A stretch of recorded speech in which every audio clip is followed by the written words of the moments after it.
या व्हिडिओला लाईक करा आणि आम्ही बैलगाडाप्रेमी या यूट्यूब चॅनलला सबस्क्राईब करा.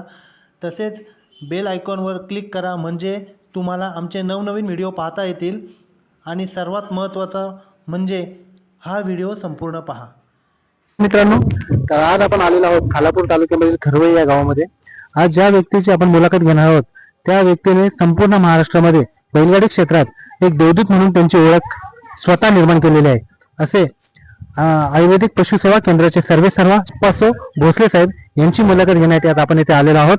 तर चला भेटूया अप्पासाहेब भोसले साहेब यांना. मित्रांनो, आज आपण अशा व्यक्तीची मुलाखत घेणार आहोत ज्या व्यक्तीला बैलगाडी क्षेत्रामध्ये देवदूत म्हणून ओळखला जातो आणि संपूर्ण महाराष्ट्रामध्ये त्यांच्या कामाची व्याप्ती ही अत्यंत उंच स्तरावर आहे.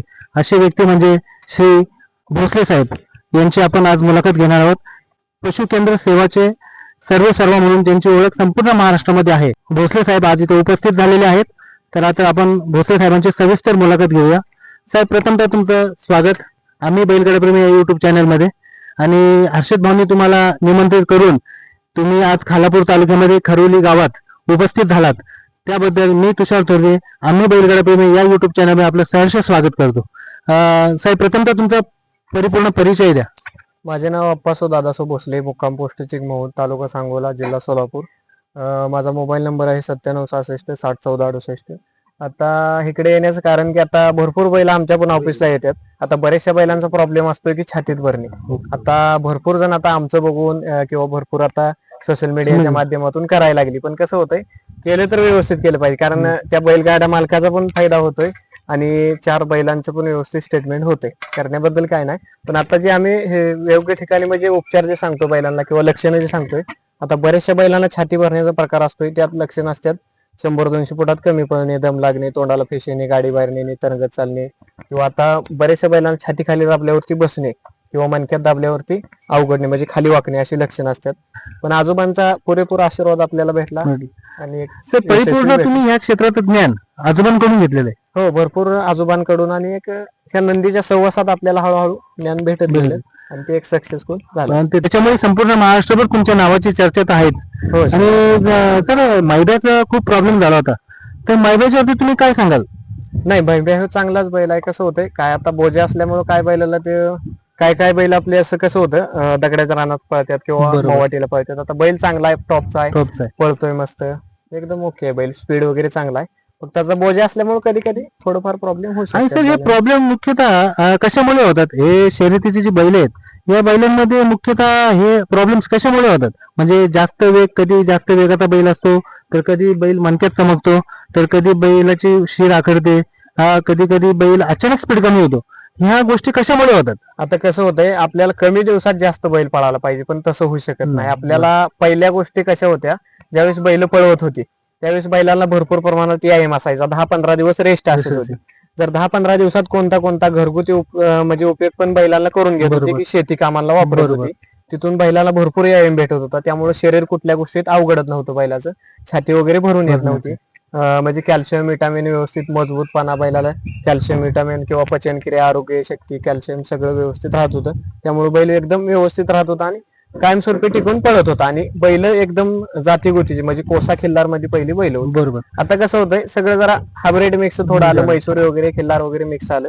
पहिली बैल एकदम खिल्लार होती आणि मैसुरी पण चांगली पळत होती, पण बैलाला व्यायाम पण होता, राप पण होता. बरोबर. त्यामुळे बैल टिकून पळत होती. सर बघा, कुठल्याही क्षेत्रामध्ये बॉडी बिल्डिंग क्षेत्र असेल, कुठल्याही पैलवान क्षेत्र असेल, त्याला मसाजची गरज आहे. हो, साधारणतः आपल्या ह्या बैलगाडी क्षेत्रामध्ये ह्या बैलांचा इतक्या वेगाने ते पळत असतात, त्यांना किती दिवसातून मसाज करायला पाहिजे तुमचा? आता कसं होतं, प्रत्येक बैलाला काय पैरा सारखा भेटू शकत नाही. कधी एखाद्या वेळेस कमी पडतोय, कधी एखाद्या वेळेस पुढचा बैल भेटतोय. पण त्याच्यामुळे काय होतं, बैलाच्या छातीवर लोड आला की सगळ्यात एकदम 100% कारण म्हणलं तर छाती भरणे, मणक्यात अवघडणे, ही प्रॉब्लेम झाला. किती पण तुमचा 100 मैदान केलेला बैल असू द्या, ती एक नंबर सुद्धा म्हणजे करणार नाही. एवढे रिवर्स येतो बैल छातीत भरल्यावर, पूर्णपणे जाम होतो. हा, पूर्ण जाम होतो. आता फुफ्फुसाला इन्फेक्शन, निमोनियाचा प्रकार झाला, पूर्णपणे छातीत कप होत्यात बैलाच्या. त्यामुळे तोंडाला फेस येणे, गाडी बाहेर नेणे, तरंगत चालणे, दम लागणे, ह्या गोष्टी होत जातात. आणि जास्त आपण काय करतो, 3 फेऱ्याचं मैदान असेल तर जास्तच आपला एखाद्या दिवस आज पळाला 1 नंबर केला, पण उद्या पण 1 नंबर करावे अशी मालकाची अपेक्षा असते. पण ती नको आहे. एक 10 दिवस थांबून जर तुम्ही बैल एक पळवला. नंबर केला तर कंटिन्यू गुलालात राहू शकता राहू तुम्ही. शकता. आणि जर रोजच्या रोज जर बैल पळवला 100% बैल चांगला किती पण पळणार असू द्या, शेवटी जनावर आहे, बरोबर. बाद होणार. आणि कोणताही बैलगाडी मालक हा आपल्या बैलावर नितांत प्रेम करत असतो, हो, एखाद्या 100%. मुलाप्रमाणे त्याला सांभाळत असतो. परंतु जेव्हा त्याच्याकडून काही अपेक्षा असतात त्या अपेक्षेपोटी त्याला खूप त्रास होतो, हे असं आपण म्हणावं लागेल इथे. हो 100%. कारण कसं आहे, कुठलाही बैल पळवताना कमीत कमी किती दिवसाचा गॅप दिला पाहिजे? तरी आमच्या अंदाजानुसार एक 10-15 दिवसाचा तर म्हणजे एक 10 दिवसाचा तर गॅप दिलाच पाहिजे. त्या 10 दिवसात काय काय केलं पाहिजे, एक 2-3 दिवसातून गरम पाण्यानं धुतला पाहिजे. एखादी सर्दी नसेल तर उन्हाची पवनी काढली पाहिजे. तिथून पुढं चालवायचा, फिरवायचा, व्यायाम द्यायचा आणि तिथून पुढे एक 2-3 दिवस रेस्टवर ठेवायचा आणि तिसऱ्या चौथ्या दिवशी म्हणजे मैदानावर न्यायचा. असा एक 10 दिवसाचा गॅप असतोय बैलाला. तिथून पुढे बैलाला भरपूर स्पीड लागणार, गॅस लागणार, अजून म्हणजे छातीत भरायचा काय प्रॉब्लेम येणार, कारण रेस्ट राहते बैलाला आरामाची गरज आहे. हो, आरामाची एकदा 100% बैल पळाल्यानंतर कमीत कमी 8-10 दिवस तरी बैलाला रेस्ट देणं जरुरी आहे. 100%. आणि आमच्याकडे तर मुंबईला बिनजोडचं मैदान असतं, 3 फेऱ्याचे मैदान खूप कमी होतात. तर बिनजोडमध्ये ना ते बैलांच्या मध्ये अटीतटीच्या लढती खूप होतात, बरोबर. तर त्याच्यामध्ये मोस्ट ऑफ बैलांना हा प्रॉब्लेम होतो, म्हणजे पायाची शिर आखडणे किंवा दम लागणे, ह्या ज्या गोष्टी आहेत, सुट्टीला काहीतरी प्रॉब्लेम, सुटताना काहीतरी प्रॉब्लेम होतो. कधी कधी आपण जेव्हा ट्रॅक असते त्या ट्रॅकमध्ये पाय एका साईडला जाणं, गाडी एक साईडला जाणं, ह्या गोष्टींमुळेच हे प्रॉब्लेम उद्भवतात.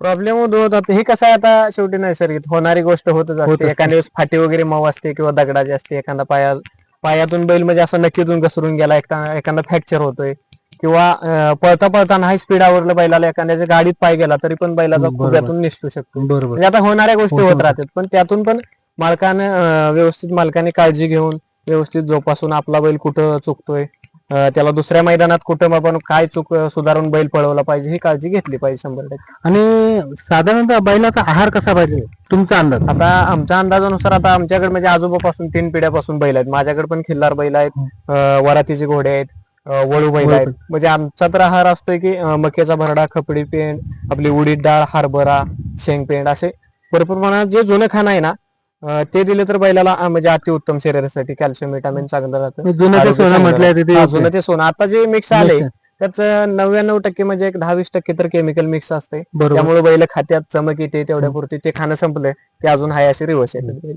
ते जुनं खाणं तुम्ही मक्याचा भरडा, खपरी पेंड, उडीद डाळ, हरभरा असं मिक्स करून जर एकत्र दिलं तुम्ही तर बैल अतिउत्तम राहू शकतो. अतिउत्तम राहू शकतो. हो. आणि साधारणतः प्राथमिक उपचार काय केले पाहिजेत जर एखादा बैल चमकला समजा?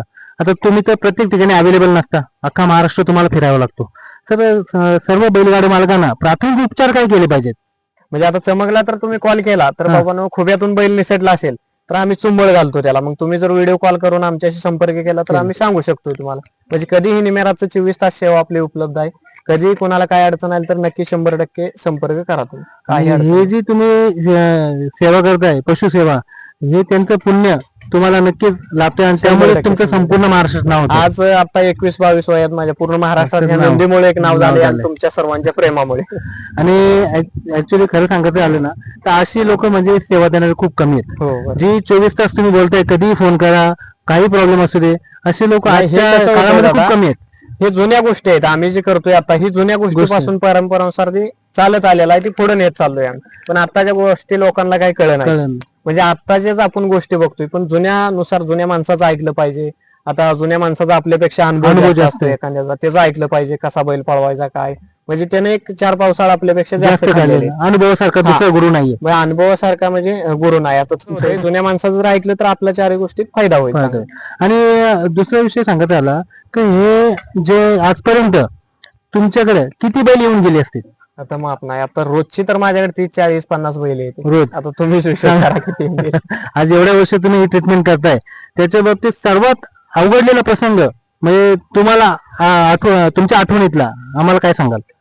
नाही आता कसं होतं, आता माणसाला दिसतंय आम्ही येतोय जातोय मस्त, माणसं काय काय म्हणतात म्हणजे माणसाला काय तोंड म्हणजे थोडक्यात बंद करता येत नाही, काय पण बोलू बरोबर. शकतात. बाबांनो एवढेच पैसे घेतात, असेच कसेच जातात. पण आम्हाला आता सकाळ पहाटे 3 वाजता उठून येतोय. बरोबर. एकदा सकाळी पहाटे म्हणजे 6-7 चहा पेलो की संध्याकाळी 6 ते म्हणजे 7-8 वाजता जेवण भेटते.